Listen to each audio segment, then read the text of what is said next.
জানেন কি, পাসপোর্ট, বিদেশে যেতে পাসপোর্ট তো লাগেই, কিন্তু এই পাসপোর্টের দায়িত্ব কোন মন্ত্রণালয়ে জানেন?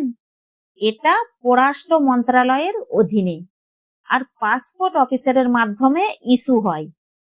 পরীক্ষায় মনে রাখবেন, পাসপোর্ট পররাষ্ট্র মন্ত্রণালয়। এবার আসি 500 টাকার নোট। আপনার ওই পকেটে থাকা 500 টাকার নোটটা কার মাধ্যমে আসে জানেন? বেশিরভাগ ব্যাংক নোট ইস্যু করে RBI, তবে 1 টাকার নোটের দায়িত্ব ভারত সরকারের। এই ব্যতিক্রমটাও মনে রাখবেন। এবার আসি 3 নম্বরে, ভারতের টাকার ব্যবস্থা। দেশের টাকা শুধু ছাপলেই হয় না, এর পুরো মুদ্রা আর ব্যাংকিং ব্যবস্থাও সামলাতে হয়। আর এই ব্যবস্থার কেন্দ্রে রয়েছে RBI, reserve bank of India. Driving licence, গাড়ি চালাতে গেলে লাইসেন্স লাগে, এটা সবাই জানি, কিন্তু এই লাইসেন্স দেওয়ার ক্ষমতা কার? সংশ্লিষ্ট লাইসেন্স অথরিটির। সাধারণভাবে আমরা যেটাকে RTOর সঙ্গে যুক্ত করি। এবার থেকে মনে থাকবে, কেমন? এবার আসি আধার কার্ড। আধার ছাড়া আজকাল অনেক কাজে আটকে যায়, কিন্তু এই বিশাল পরিচয় ব্যবস্থাটা চালায় কোন সংস্থা? UIDAI, unique identification authority of India. Aadhaar মানেই UIDAI। এবার আসি ভোটার কার্ড।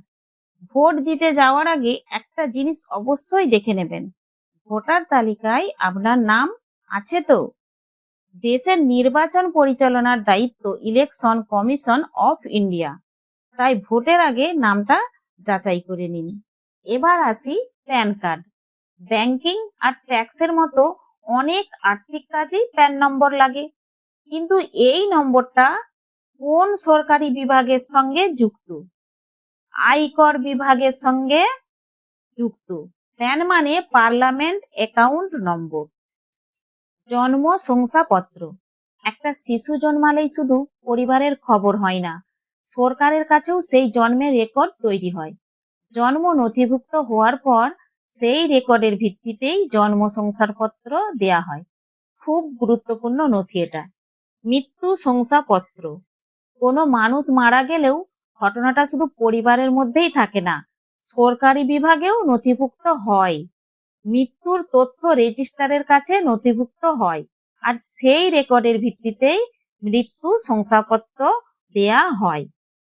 কয়েন, নোটের ব্যাপারটা তো জানলেই, এবার কয়েনের কোথাও জেনে রাখুন। কয়েন তৈরি বা মিন্টিং এর দায়িত্ব ভারত সরকারের। RBI এগুলো প্রচলনে আনে, তাই নোট আর কয়েনের ব্যবস্থা